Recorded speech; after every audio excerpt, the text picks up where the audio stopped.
It is a book on 21 days of being able to pause intentionally with great courage and compassion, to not compromise what you know you deserve.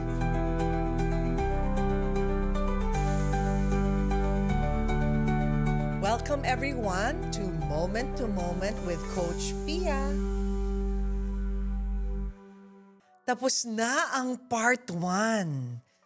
Grabe tong moment-to-moment journey natin. Hindi siya biro, no? Kasi hindi tayo sanay to pause intentionally, have courage and compassion for the self. When I wrote the book, 21 days yung journey natin. Kaya divided into 3 parts, there are 7 days per part. Ito na. Ano na ang dinaanan natin dito sa part 1 na 7 days? Part 1 is called Returning to Yourself. Excited ba kayo sa mga natutunan nyo? Kung kulang at meron kayong hindi nadaanan sa 7 days, I'll give you a little bit of a recap. So sa day 1, it's all about an invitation to listen to yourself with love. Ang ating naging guest doon ay si Angel Aquino. Ang dami nating natutunan tungkol sa slowing down and listening inward. Coming home to yourself kasi we have to trust what we hear. We have to trust that kahit na we are growing older, merong wisdom doon, huwag tayong matakot kung ano yung bago nating nadidiscover sa sarili natin. Lately na lang ako naging komportable sa kung sino at ano talaga ako. Siguro not everyone knows, but I also can fall in love with women. Love has no gender. You have to make it a habit to be comfortable just being with yourself. Now, the reality, the fact of aging, it's something na I've always been scared of facing, pero wala eh. Just like my mistakes, I've learned to live with them. So, Yeah. I invite you to go back to day 1 if you haven't gone through that particular podcast episode.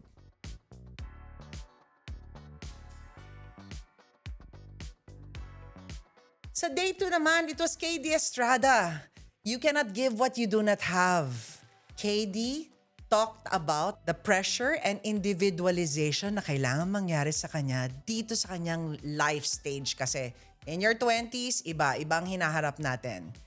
May highlights tayo about emotionally grounding ourselves and admitting kung kailangan natin ng tulong. There are times, lalo na dati when I was still starting out, the noise did get to me.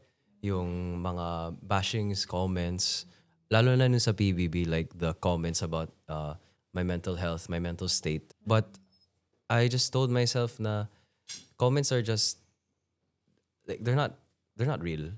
I mean, it's smoke and mirrors. Kasi what is the opinion of the people outside when they don't know what really is going on inside my head? I won't let them have a say because I am in agency of what I can do with my life. Ganyan. Yes. Actually, after PBB, like, I've been getting messages from some of my co-artists. They've been telling me na, thank you for speaking out. And I've been telling them na, thank you na for watching me and being brave to tell me what you're going through. And sobrang na-appreciate ko. Like, I think it's good to know that all of us, the people listening to this and watching this right now, you're not alone. Maraming salamat, KD, sa iyong pagiging honest at vulnerable doon sa episode 3 na day 2 ng ating moment-to-moment journey.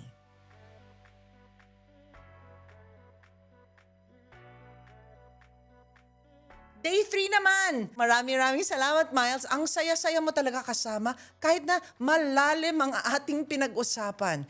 Your health journey was highlighting how hearing our soul beneath all the noise gives value.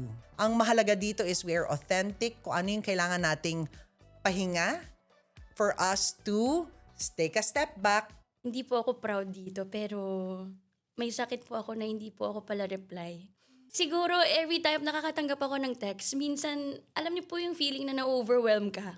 Tapos yung di mo alam mo kasi sa sarili mo na hindi ko pa mabibigay yung full attention ko pag sinagot kita. So, wait lang muna. Tapos hanggang sa, ang tagal na, hindi na ako nakareply, nahihiya na akong magsagot. So, Yun po yung image ko minsan na, kasi yun po yung ano ko sa sarili ko, coach, na kapag maingay na, ina-isolate ko yung sarili ko.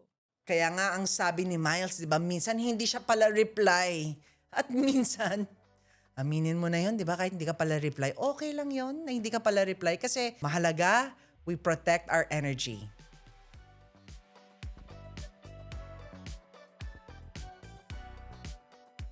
RC or Ramona, siya naman ang ating day 4 guest. Breathe and enjoy the reset. RC, thank you so much for your authenticity sa process of grieving the loss of your father. When I was like building my career, I lost my dad. And it was like the peak of my career where kaya sometimes I'm thinking maybe I'm kind of lost because growing up in a very yung pong ganong atmosphere of a family, parang feeling ko, nakawala ako nung nag-showbiz ako na parang I did things na parang I never knew I could. And parang those days, because I know I can't. And how your family experience really allows you to distinguish what you deserve. Kung ano yung kailangan na level of joy, understanding, and love dahil na-witness mo siya sa nanay at tatay mo sa pagmamahala nila. Sabi nga nila, di ba, Coach, people who don't know you, sila pa yung mas maraming nasasabi. Ang important sa akin, pamilya ko. Pamilya ko yung strength ko, and they always lift me up. They always encourage me na, hoy, huwag kang mag-dwell on those kinds of people. Parang they always defend me. Lagi nilang isipin na those people, hindi ka nila kilala. So wala silang karapatan na marami silang masasabi sa'yo because you are probably doing something good and they want to be in your position. That's why they're like that. I always, actually naawa ako doon sa mga taong gano'n na walang magawa na nagbabash ng ibang tao. They're lonely. The only opinion that matters to me are from my friends and my loved ones. Thank you for being open to the fact that there's healing needed. Hindi lang pwedeng mag-reset. Minsan sa reset, kung ano yung kailangan natin, pakinggan natin and then have the courage to execute. What is the healing you need? Give it to yourself because breathing and enjoying the reset is non-negotiable.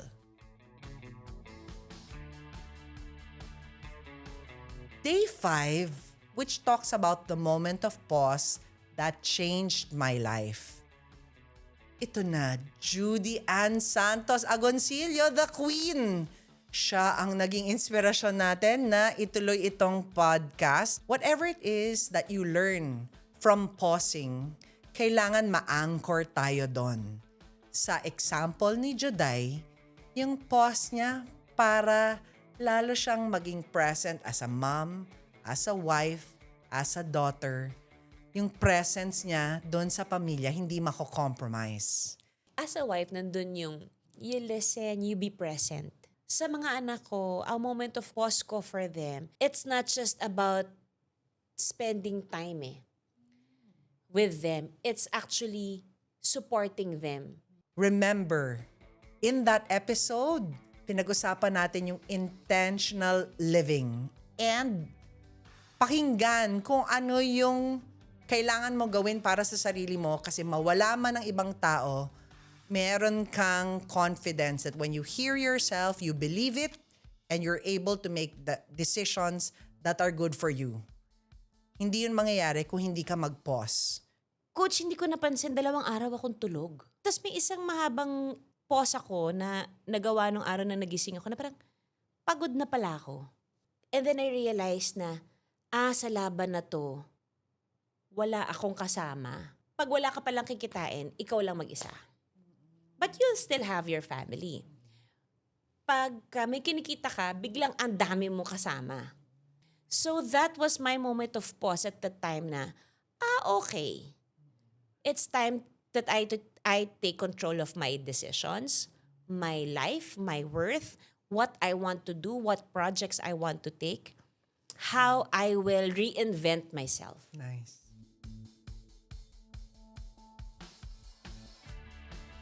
Day 6, ang ating naging bisita ay ang matagal ko nang kilala na si Ralph De Leon. And in this particular podcast, we talked about neuroclarity. We talked about the brain. We talked about the nervous system. Ano yung natutunan ni Ralph sa kanyang sarili? What is the brain behind that clarity? Na maaring minsan, sarili mong focus, walang ibang nasa paligid mo ang nag-a-agree, pero you are continuing to believe what you know about yourself, or di kaya, other people around you, because of our central nervous system, alam natin na nahahawa tayo dahil may joint journey tayo. Meron tayong desire for excellence na hinahanap. Katulad ng examples niya in school, as a academic, as a person who excelled academically, and also winning awards sa kanyang athletics or sports. Actually, when I first read this excerpt, it is really the chase. Yun chase talaga is something that really stuck out to me kasi all this time, I mean, I was mainly focused sa academics ko, sa athletics ko, and none of this other stuff sa showbiz yet. So, I was really I wanted to get to where I wanted to get. And now reading na this is not that. Clarity is not something that you have to chase. I'm curious lang on if, like, how am I supposed to manage that kind of thing? Academics was very important for us. And as someone who was also in the varsity team ng judo, gold medals and championships were also in my head. Just seeing how hard the people around me trained and how good it really felt for them to be able to win and to be able to honor the people around them working just as hard because of what they were able to achieve. But I wanted to just taste that same kind of glory din. For us, if you win a gold, parang it feels like everyone won also. Kasi they were the ones who were training with you. You wouldn't get better if they didn't beat you up, or if they didn't spar with you, or they didn't do form practice with you, or they didn't pour their own blood, sweat, and tears into whatever you were doing. So it's a shared victory also. So in an individual sport, for me, that's very rare. Day 6 yun. Hindi ko alam kung alin dun sa mga first 6 days ang naging significant for you all. Ang maganda dito is, pa-ending pa lang at patapos pa lang ang part 1.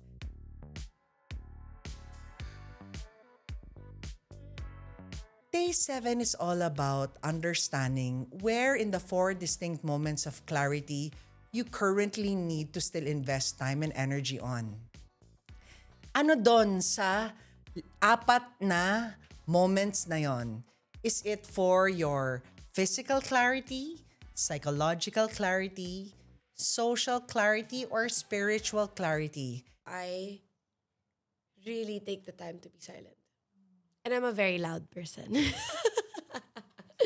But now in the silence and in hearing nothing, I hear so much. Parang the silence and the sound of the birds and the recognizing what's around me. I was trying to escape pala reality so much to find the peace. That now that I am in the silence, do I find it more? It was actually also my friends who told me talaga na parang, I think you need to meditate. Pero nahihirapan ako kasi ang ingay. There were moments nga na parang hindi rin naman tama na parang I got here so fast. No, and I'm still not getting here all the time. I still feel like, am I worthless? Pero, again, it's connecting again with the breath. Na parang, wait lang.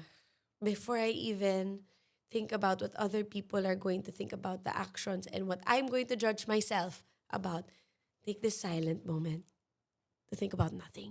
Thank you, Yasi, for talking about ano ang mga iba't ibang distinct moments mo sa sarili mong buhay at kung ano yung comparison ng 30-year-old self mo ngayon dun sa dati mong self. Last year, we had the moment. So funny, like sometimes like me and my friends, it's tough love time. Na parang they would really like, pull me to the corner and say, hey, let's check yourself. It's difficult for me to parang even process that in the moment. Kasi parang nandun yung, teka lang, bakit? Bakit nangyayari to? Bakit? Di ba lahat ng ginagawa ko tama? Mali pa ba? And then you pull yourself aside after a while and you're like, oo nga, wait lang. Regroup again. Take the plug out and then recharge. And then I'm so very grateful and thankful to those friends of mine that keep me in place. I feel like I'm the person that I am also now because of them. Whoever is surrounding us sa social clarity, they do determine kung ano yung consistency na pwedeng mangyari sa ating learning journey. We need people around us who make us feel safe and continue to be honest with us. 7 days to returning to yourself. Remember, ang prosesong to, hindi ibig sabihin, dadaanan nyo isa-isa. You can begin with day 7 and then from there, look at the other topics kung ano yung mas applicable sa'yo. It should feel that you're getting recharged. It should feel na gumagaan ang lahat ng mabigat at kailangan nagiging better person ka. Hindi lang para sa sarili mo, pero humingi ka rin ng feedback sa mga tao na kapaligid sa'yo kung nag-improve ka nga. Why? Ang ating evidence dito ay yung compassion mo para sa sarili mo. Katulad nung pinakita ng ating mga guests. Being compassionate and being intentional in the use of the courage we need for our personal clarity. Authenticity is very important. Yeah, you always prioritize yourself. Malaking bagay na you surround yourself talaga with people na talagang magsiset sa utak mo. All of these challenges are eventually lessons. You have to be the one to be dictating your own pause. And if you have peace, you find peace, you're able to just clearly see everything from a big picture, from a small picture. I think it's very important also to know yourself. So part 2 na tayo, malapit na! Every week, we are dropping a new episode. Shout out sa mga kasama natin sa YouTube, Facebook, and Spotify. Natutuwa kami na nagkakakilala tayo. Leave many comments. Ano pang pwede natin gawin para magtuloy-tuloy at mag-sustain yung ating learning? Studies have shown, magsusustain ang learning natin pag meron tayong ibang kausap. Kaya join na the Clarity Movement community. And if you have not purchased a copy of the book, dyan ang link natin. Just order it online. If you want, I can also leave personal messages for your loved ones. Just give us time at mapipirmahan natin yung mga librong yan. Excited na excited kasi kami na personal at 1:1 ang maging encounter natin. Part 2 natin, the next 7 days. Ang title naman yan ay Meeting Yourself with Compassion. Excited ako dito kasi hindi natin alam kung paano talaga to ginagawa. So pag sinabi sa akin, Coach, I already am returning to myself. How do I make sure I have compassion for my journey? How do I make sure na yung nadidiscover ko tungkol sa sarili ko, pwede siyang magtuloy-tuloy, hindi ko lulukoyin yung sarili ko, at lalong-lalo na, pwede akong maka-impluensya ng positivity sa iba. Keep in touch! Clarity is not something we find, it's something we come home to. Let's make sure that we take the time out with no judgment and continue this clarity journey. See you soon!